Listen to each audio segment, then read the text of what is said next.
Assalamualaikum warahmatullahi wabarakatuh. Baik, berikutnya kita akan bahas tentang distribusi sampling rata-rata. Di sini sudah diberikan contoh terkait dengan kasus dan perhitungannya. Jadi Anda sebenarnya bisa pelajari dari sini. Nah, saya ingin memberikan sedikit gambaran apa itu tentang distribusi sampling ya. Jadi kalau tinggal mengikuti sebenarnya juga bisa tinggal ikuti perintah yang ada di sini. Baik, untuk memahami apa itu distribusi sampling, saya coba peragakan atau ilustrasikan dengan menggunakan gambar. Kita baca terlebih dulu. Diasumsikan bahwa proporsi populasi yang memilih SBY kala sebesar 54%, hitung probabilitas lebih dari 60% dari 50 konstituen memilih SBY kala dalam pemilu presiden 2004. Ya. Oke, jadi apa itu distribusi sampling dan nanti konversi atau transformasi untuk perhitungannya seperti apa? Mungkin bisa saya gambarkan di sebelah kiri gitu ya. Jadi ini terkait dengan sebuah populasi yang besar, populasi penduduk Indonesia. Ini kita sebut sebagai populasi misalkan. Nah, di sini karena terkait dengan proporsi diasumsikan pemilih untuk SBY kala adalah 54%, berarti proporsi populasi ini diasumsikan P-nya proporsi pemilih, jadi P ini proporsi pemilih SBY kala, di situ 54% ya. Oke, 54%. Nah, kemudian pada kalimat kedua ini hitung probabilitas lebih dari 60% dari 50 konstituen ya. Jadi dari populasi yang besar ini kita ambil sampel ya, kita gambarkan dengan kecil seperti ini. Ini sampel, ini berukuran N kecil, dalam hal ini N-nya adalah sama dengan 50 ya. Oke, dalam hal ini 50 di sini. Ya, seperti ini. Ini isinya adalah penduduk ya, seperti ini. Oke, nah dari sampel yang berukuran N50 ini, 50 pemilih atau konstituen itu nanti sebenarnya kan ada banyak kemungkinan ya, ada banyak kemungkinan sampel yang didapat ya. Ya, karena dari penduduk Indonesia yang sangat besar, kemudian kita sampling hanya per 50-an, nah, berarti kan ada banyak kemungkinan yang bisa dihasilkan sampel. Mungkin dari sampel yang ke satu, ya sampel ke satu nanti akan menghasilkan P topi 1. Jadi P topi itu adalah proporsi yang dihitung berdasarkan sampel ke satu. Dari sampel kedua ya sama seperti ini, nanti di sampel gitu ya. Oke, nah ini muncul sampelnya seperti ini nanti di sampel lagi muncul sampel seperti ini, kemudian dihitung proporsinya dari sampel yang berukuran sama 50 tadi, misalkan ini P2 topi, oke, dan seterusnya ya. Sampai seberapa banyak? Sampai mungkin bisa jadi tak hingga ya, karena penduduk Indonesia sangat banyak dan diambil per 50-an. Nah, oke, berarti ini ada banyak kemungkinan nilai proporsi.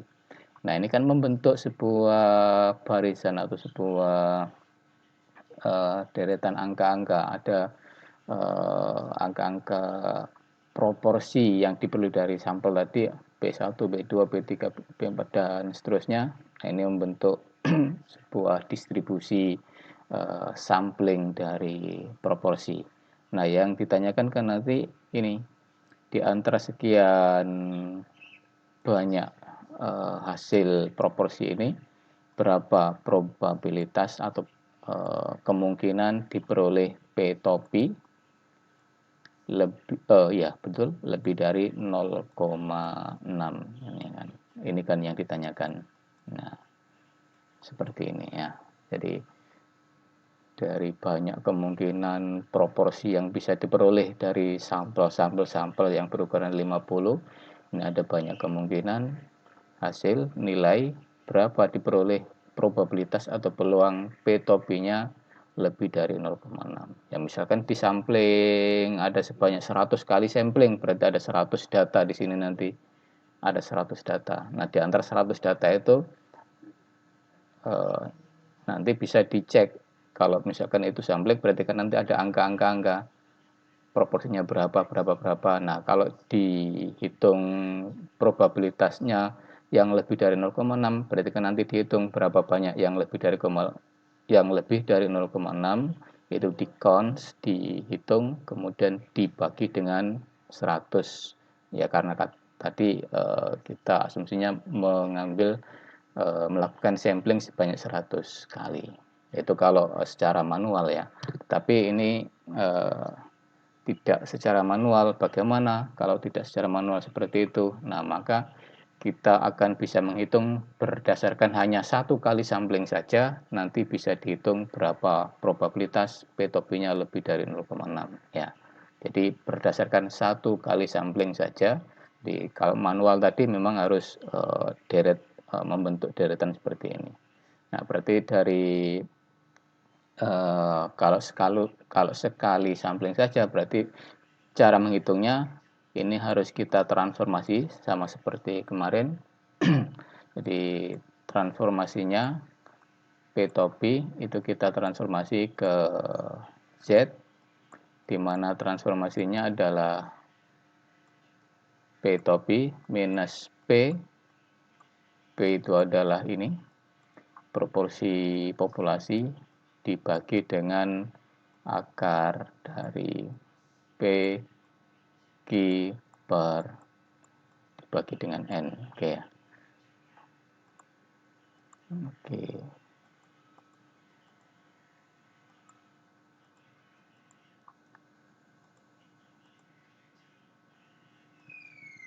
Oke ya, PQ per N. Oke. Jadi P-nya diambilkan dari populasi, kemudian N sampel tadi. Ya. Oke, sehingga ini kalau misalkan ditanyakan probabilitas P topi lebih dari 0,6, berarti nanti yang sebelah kiri, jadi yang sebelah kiri ini kita transformasi ini, pakai transformasi ini. Di P topi dikurangi dengan P dibagi dengan akar PQ per N. Kemudian yang sebelah kanan kita operasionalkan. Operasionalnya adalah ya di P topi posisinya di sini berarti 0,6, posisinya 0,6 dikurangi P-nya diambilkan dari sini 54%. Jadi 0,54 kemudian dibagi dengan akar dari PQ per N. P-nya 0,54, Q-nya berarti selisihnya 1 dikurang 0,54 adalah 0,46 ya. Ini 0,56. Oke, akarnya panjang di sini dibagi dengan N. Oke. Dibagi dengan N, N-nya tadi adalah 50 ya. Oke, seperti ini. Jadi ini nanti ditransformasi menjadi probabilitas P topinya menjadi ini. Ini tidak lain adalah sama dengan Z. Ya, jadi Z lebih dari 0,6-nya ditransformasi menjadi ini. Kalau dihitung nilainya nanti sama dengan di sini tidak dihitung secara eksplisit hasilnya berapa. Nanti khawatirnya kalau dihitung secara eksplisit nanti ketemu sebuah angka yang dibulatkan, nanti hasilnya tidak sama. Jadi kita biarkan seperti ini. Ini misalkan dinotasikan dengan nanti di sini adalah K, sebuah konstanta ya. Ini nanti ya kalau di sini dinotasikan dengan K1 ya, K1. Oke, ini jadi K1 0,6 dikurangi 0,54 dibagi dengan akar 0,54 kali 0,46 per 50. Itu adalah ini, tidak lain adalah yang ujung kanan ini, itu K1. Ya, ini K1. Di sini K1. Oke.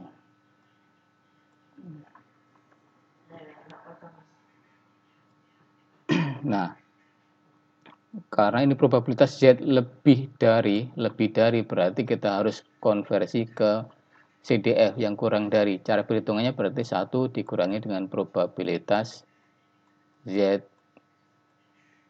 kurang dari, boleh pakai sama dengan K1. Oke, nah kalau sudah seperti ini maka yang sebelah kanan ini kita bisa gunakan CDF untuk sintaks di Minitab-nya. Jadi probabilitas Z kurang dari sama dengan K1 itu kalau digunakan sintaks CDF, ini CDF di titik atasnya atau maksimumnya adalah K1, nanti kemudian diwadahi dalam K2, jadi hasil dari ini itu diwadahi dalam K2. Ya, jadi probabilitas Z kurang dari sama dengan K1 itu diwadahi dalam K2, sehingga nanti hasil akhirnya yang dicari ini, satu minus probabilitas ini itu adalah 1 dikurangi dengan K2. Ya, jadi 1 dikurangi dengan K2, itu ini. 1 dikurangi K2 dan diwadahi dalam variabel K3. Ya, K3. Dan di print K3 itu adalah ending, hasil akhir dari proses ini ya. Jadi 1 dikurangi probabilitas Z kurang dari sama dengan perhitungan kalkulasi yang panjang ini. Itu prosesnya kalkulasi yang panjang ini diwadahi dalam K1. Jadi 1 probabilitas Z kurang dari sama dengan K1. Kemudian probabilitas Z kurang dari sama dengan K1 diwadahi dalam K2 dengan sintak ini. CDF K1 K2 normal 01. Kenapa normal 01? Ya karena kita terkait dengan variabel Z, transformasi Z. Z itu adalah normal standar. Normal standar itu normal dengan minnya 0 dan simpangan baku atau variansnya sama dengan 1 ya. Jadi ini 1 ini bisa varians atau simpangan baku ya, karena variansnya 1 kalau diakarkan jadinya 1. Ya, normal standar, normal 0 simpangan bakunya 1, makanya normal 01. Jadi kalau ada perhitungan yang melibatkan Z normal standar, berarti di sini normal 01. Oke. Diwadahi dalam K2 baru kemudian K3 sama dengan 1 dikurangi K2. 1 dikurangi ini totalnya adalah K2. Diperoleh K3. Oke, endingnya K3. Diperoleh hasil ini ya 0,197313. Oke, nah kemudian untuk distribusi sampling selisih proporsi, selisih 2 proporsi, oke nanti silakan dicoba sendiri ya. Jadi saya tidak peragakan ke Minitab-nya ya karena ya saya kira persis tinggal kopas ini aja, hasilnya pasti sama ya. Oke, ini interpretasinya. Probabilitas lebih dari 60% dari 50 konstituen memilih SPK dalam pemilu itu sekitar 0,1973 ya. Probabilitasnya 0,19. Distribusi sampling 2 proporsi. Baik, kita ke distribusi sampling 2 proporsi berarti kita terkait dengan 2 kelompok ya. Kalau digambarkan berarti nanti ada, oke ini kelompok 1, ini kelompok 2. Jadi ini populasi 1, ini populasi 2, gambarnya seperti ini. Nah, nanti kemudian di sini ada parameternya, karena terkait dengan proporsi berarti parameternya adalah P, ini juga parameternya adalah P, supaya beda di sini dikasih indeks 1, di sini dikasih indeks 2. Nah, nanti kemudian akan kita set nilai P-nya ini berapa untuk masing-masing populasi. Nah, dari populasi 1 kita lakukan sampling, kita ambil sampel sebanyak misalkan N, kita indekskan 1. Oke. Dari populasi 2 kita lakukan sampling juga, diambil sampel, kita notasikan sebanyak N2. Oke. Ya. Seperti ini. Nah, ini kan karena ukuran sampelnya di sini misalkan ini N besar, ini N besar, indeks 1, indeks 2. Nah, kalau N besar ini diambil N kecil, nah itu sebenarnya banyaknya kemungkinan yang bisa dilakukan atau banyaknya cara kan N besar kombinasi N kecil ya, banyaknya sampel yang bisa dibuat di sini. Sama juga di sini N besar 2 kombinasi N kecil 2, banyaknya sampel yang bisa dibuat. Nah, kalau kita list, berarti misalkan dari trial atau sampel ke 1 nanti akan diperoleh, jadi dari N1 ini berapa proporsi atau ya proporsi suksesnya dalam hal ini yang dijadikan sebagai topik pembicaraannya. Nanti akan muncul proporsi suksesnya akan P topi 1. Ini juga dihitung proporsinya P topi 2. Nah, kemudian misalkan dilakukan sampling lagi, diajak lagi diambil sebanyak N1 lagi, kita list sebagai sampling kedua, maka muncul P topi 1. Oke, biar beda, ini dikasih indeks untuk pembeda dari sampel trial ke 1, ini dari trial ke 1, ini dari trial ke 2, ini P topi dari kelompok 2 tapi dari trial ke 2. Oke, dan seterusnya seperti itu misalkan. Nah, dari pasangan trial ke 1 ini nanti akan muncul, bisa muncul selisih proporsinya. Jadi P topi indeks 1 dikurangi dengan P topi indeks 2 dari trial ke 1, dari trial ke 1.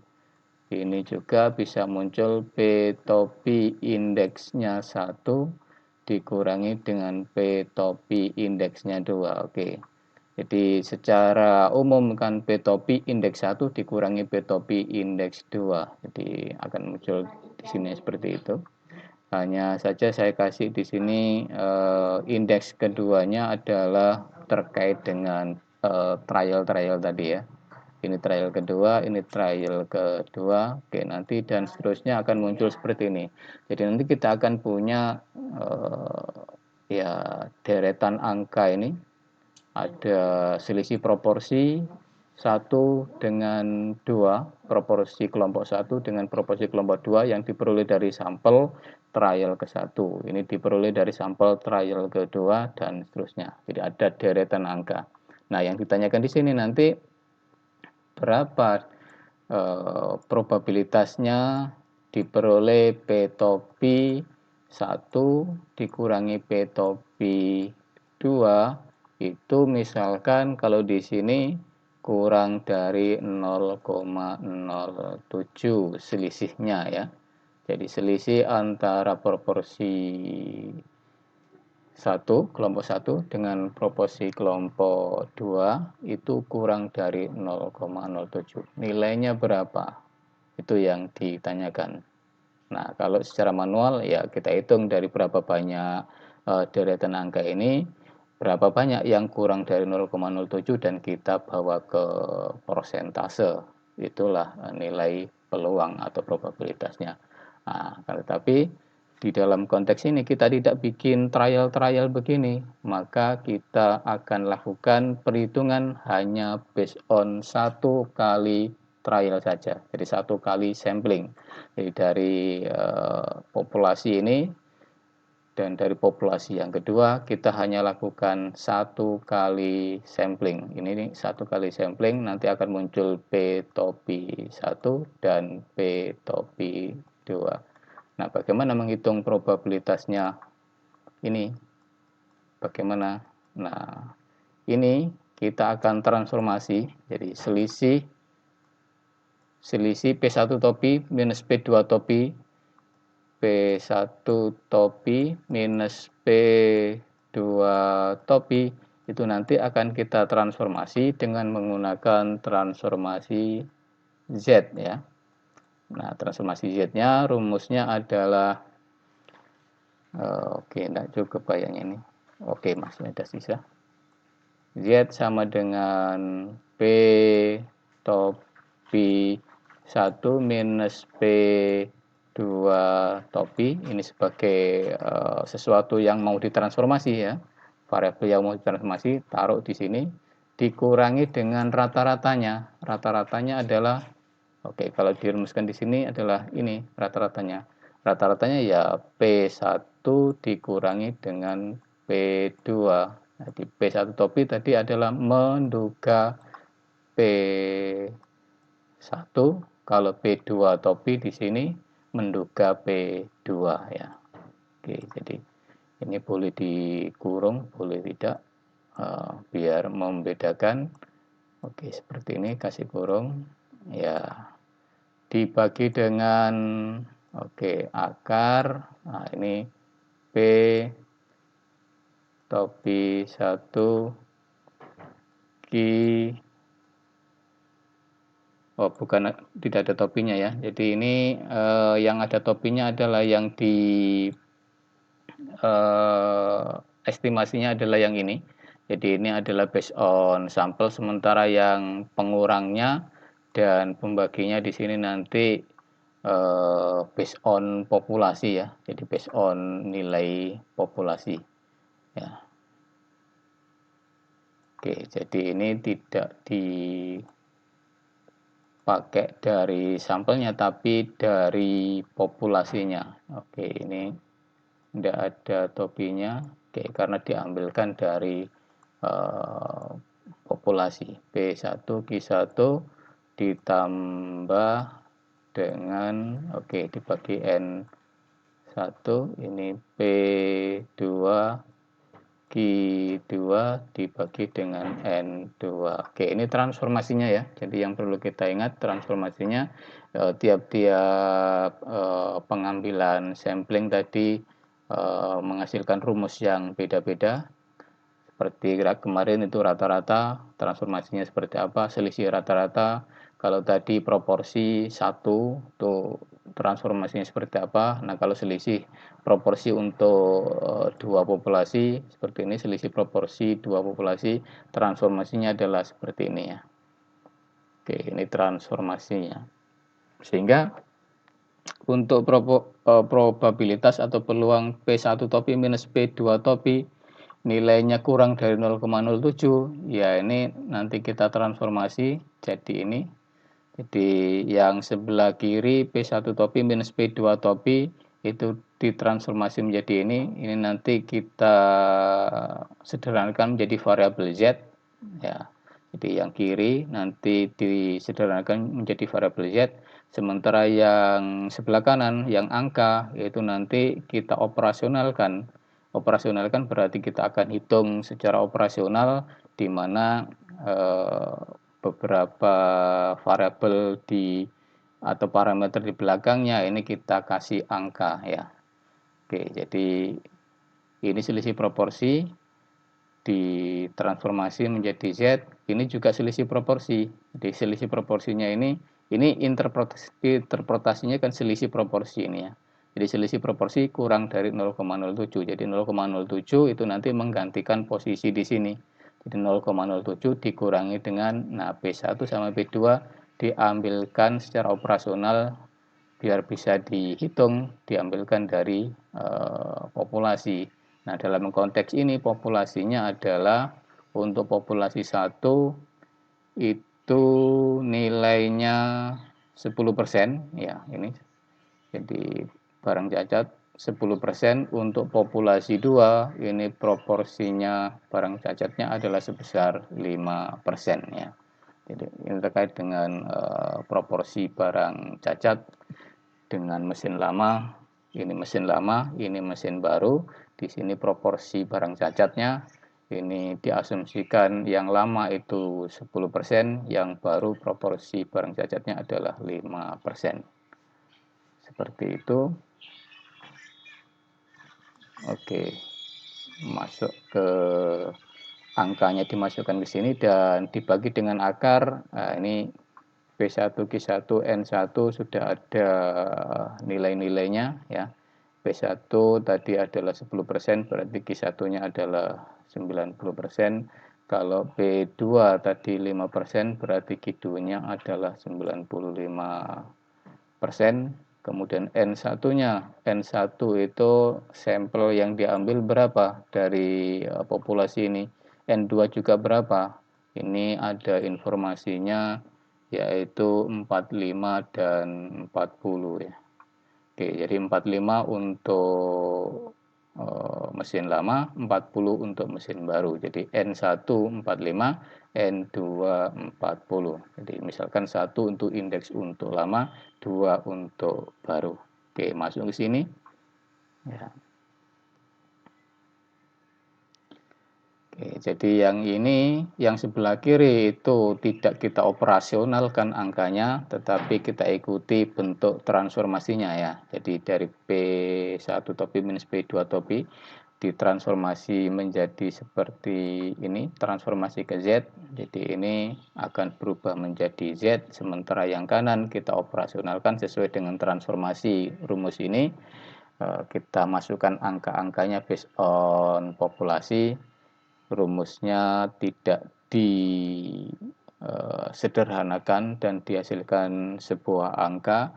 Ya, ini kita biarkan dengan maksud biar dihitung sedetailnya sampai dengan pendekatan yang dipunyai oleh Minitab ya. Jadi tidak dihitung, nanti kalau dihitung secara manual bisa saja nanti ada pembulatan, ada beberapa pemotongan yang akibatnya bisa tidak sama dengan hasilnya Minitab. Nah, sehingga ini untuk yang sebelah kanan itu oke, ini berarti bisa kita bikin new. Nah, yang sebelah kanan ini kalau oke, kita pindah ke kiri. Kita akan jelaskan. Kita taruh di sini. Oke. Nah, yang sebelah kanan ini yang akan kita hitung ini kalau diterjemahkan di sini, ini K1 itu yang ujung atas ini. Jadi yang atas ini itu K1. Kemudian yang bawah, yang akar itu di sini dinotasikan dengan K2, berarti ini ada K1 dibagi K2. Kalau secara keseluruhan ini nanti ada K3 itu sebagai pembagian antara atas dibagi bawah, K1 dibagi dengan K2. Oke, sehingga ini menjadi probabilitas Z kurang dari K3. Seperti ini ya. Oke, nah kalau sudah dalam bentuk seperti ini maka sudah tidak ada transformasi ke 1 minus ya. Jadi karena ini yang dimintakan memang Z kurang dari, jadi luasan sebelah kiri ya, luasan sebelah kiri ini ada K3 ya, luasan dari Z yang lebih kecil dari K3 ya. Kalau diminta luasannya sebelah kanan, baru Anda transformasi ke 1 minus luasan sebelah kiri. Nah, ini berarti sudah tidak perlu transformasi 1 minus, langsung saja dihitung menggunakan CDF. Ya, jadi langsung pakai CDF. masukkan saja nilai K3-nya berapa, kemudian hasilnya nanti taruh di K4.